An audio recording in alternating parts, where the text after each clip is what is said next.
The Story of the Sad, Chapter 1, by Lacey Morgan writes.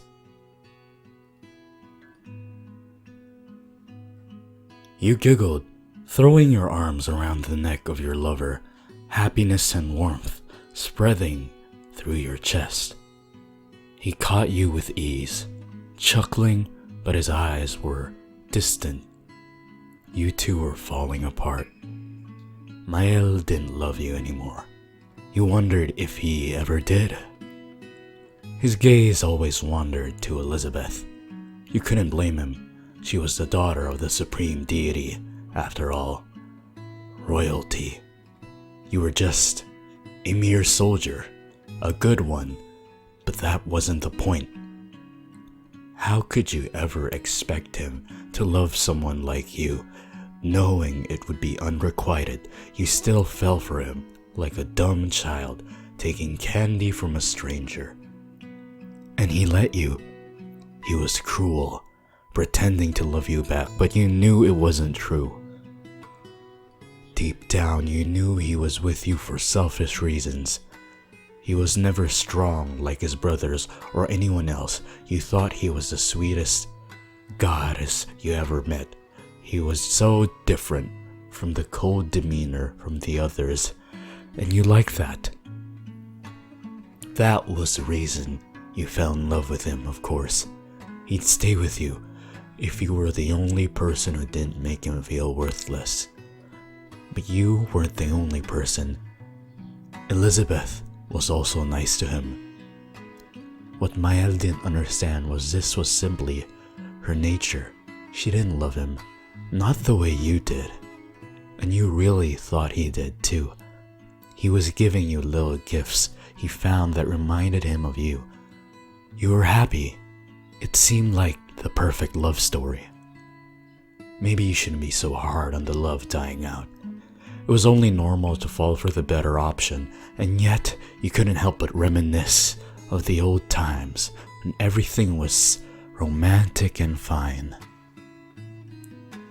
You remembered how you approached Mael for the first time, complimenting him on his kindness. You could see his blushing face and faint smile even now. And the nights where he was lonely and came to you for comfort, he gave you a necklace which you always wore. You never took it off. But all of that was a long time ago. You didn't have time for such affections anymore.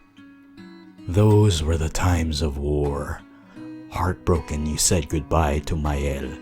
You were sent out as one of the soldiers who were to conduct the first attack on the demon clan. Your orders were clear. Kill every demon that crossed your path, be it civilian or child. Upon arrival in purgatory, you broke down on the floor in a fit of disbelief. You started doubting everything you have ever done, all the innocent blood you shed. It was more than enough. The demon race never did anything to you, so why should you harm them? This wasn't right. With a change of heart, you changed sides. You wouldn't fight them. You wouldn't fight in this war. Walking away from the scene, out of purgatory, you ran into your lover. Estarossa! You called out for him, embracing him in a hug. You started crying as soon as he hugged you back, holding you tightly. What's wrong?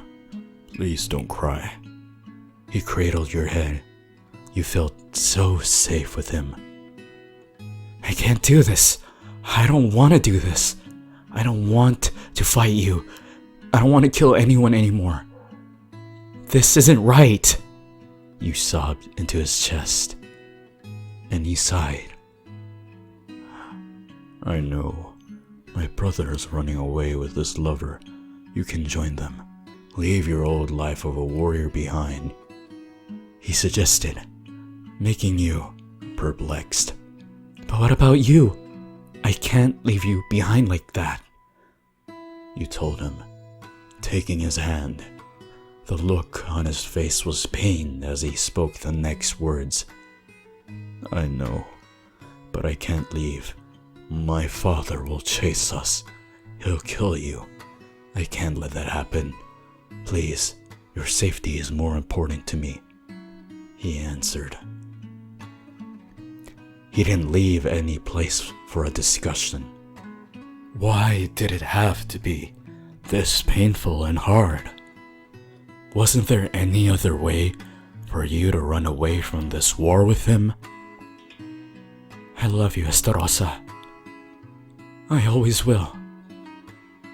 You said your tearful goodbye. And I love you with all my heart, he responded, letting you go. As soon as you were out of purgatory, you saw Meliodas with Elizabeth. A smile crept on your face. You were saved.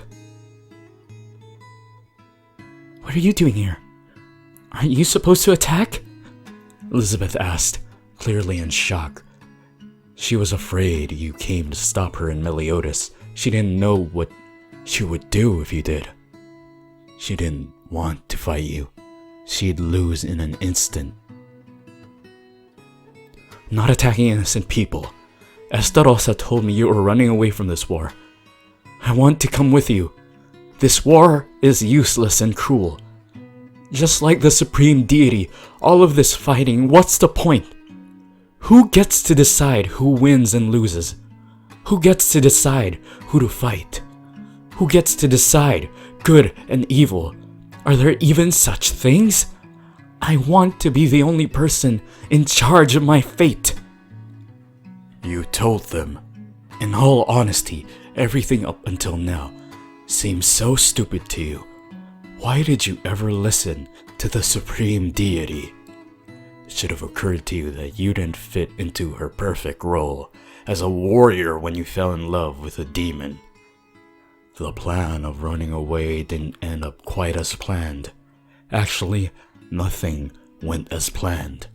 To be fair, it was a stupid plan to begin with, but who could have foreseen that your runaway would end up with the worst war the world has ever seen?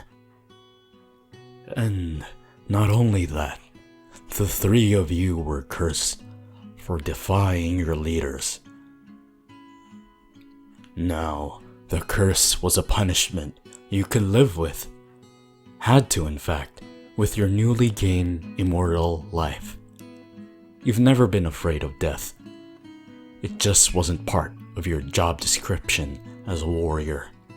But over the centuries, you learned to crave it. But your curse was nothing compared to what happened to Elizabeth and Meliodas. Their fate was simply cruel, as expected of their parents. You were there on the battlefield when it was all over, lost like a little child in all the blood and corpses. Among those corpses were also the pale and empty faces of Elizabeth and Meliodas. The forbidden love, the couple that should have never been. Your legs gave up underneath you as you knelt down amidst the destruction. You couldn't even cry. All there was, a big, cold emptiness inside of you. When Meliodas woke up and his curse activated, he mourned Elizabeth. You could feel all his pain, his wrath, his heartbreak. It broke him. And it was then that you knew, you three, you would never be the same. A life of love would not be what was waiting for you. You knew it.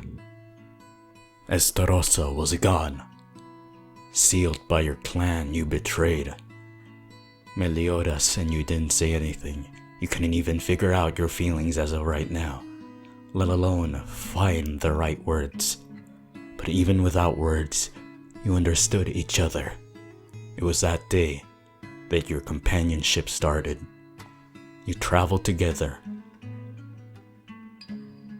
And when Elizabeth's curse activated, you spent 3 happy days together before she'd die in front of her lover, and your life would return to despair.